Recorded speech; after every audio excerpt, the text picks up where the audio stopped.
রোজা হলো জাহান্নাম থেকে বাঁচার ঢাল, ততক্ষণ যতক্ষণ এটা ছিদ্র না হয়।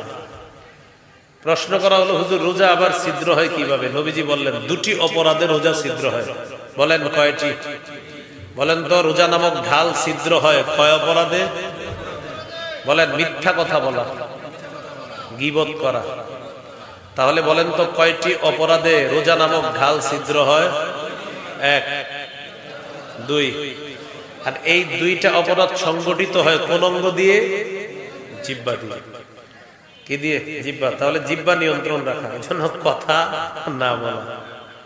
আল্লাহ হেফাজত করে। জিহ্বা বড় বিপজ্জনক জিনিস, এটা আপনার এমন বিপদে ফেলবে, একদম সাজানো সংসার খতম করে দিয়ে এক কথায় সব তছনছ হয়ে যাবে।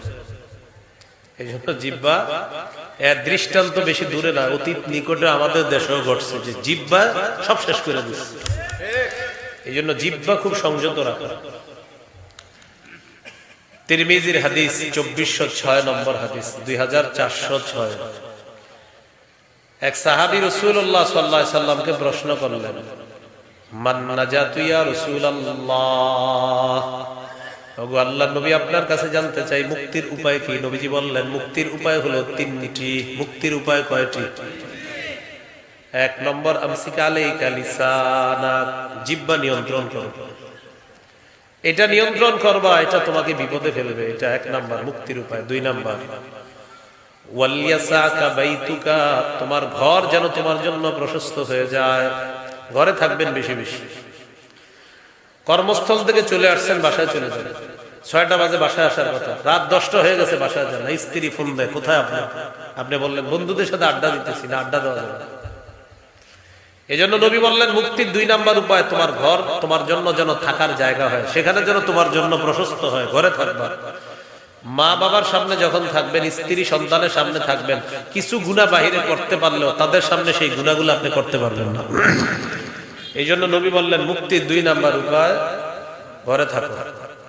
অফিস শেষ, ঘরে আসবেন। ঘর শেষ, ঘরে কোনো কাজ, যখন কাজের প্রয়োজন হবে কাজে যাবেন। কাজ শেষ, ঘরে আসবেন। নামাজের প্রয়োজন, নামাজে যাবেন। নামাজ শেষ, ঘরে চলে আসেন। আড্ডাবাজি করা যাবে না। এ হলো 2 নাম্বার। তাহলে 1 নাম্বার জবান নিয়ন্ত্রণ করা, 2 নম্বর ঘর যেন প্রশস্ত হয়, 3 নাম্বার ওয়াবকি আলা খাতিআতিক, গুনাহের কথাগুলা মনে করে তুমি কান্নাকাটি করবা, গুনাহের কথা স্মরণ করে তুমি কান্নাকাটি করবা। এই 3টা অভ্যাস যদি তোমার ধারাবাহিক থাকে, এই 3টা অভ্যাসই তোমার মুক্তির উপায় হবে, এগুলাই তোমার মুক্তির জন্য যথেষ্ট হয়ে যাবে। মনে থাকবে। 1 নাম্বার জবান নিয়ন্ত্রণ,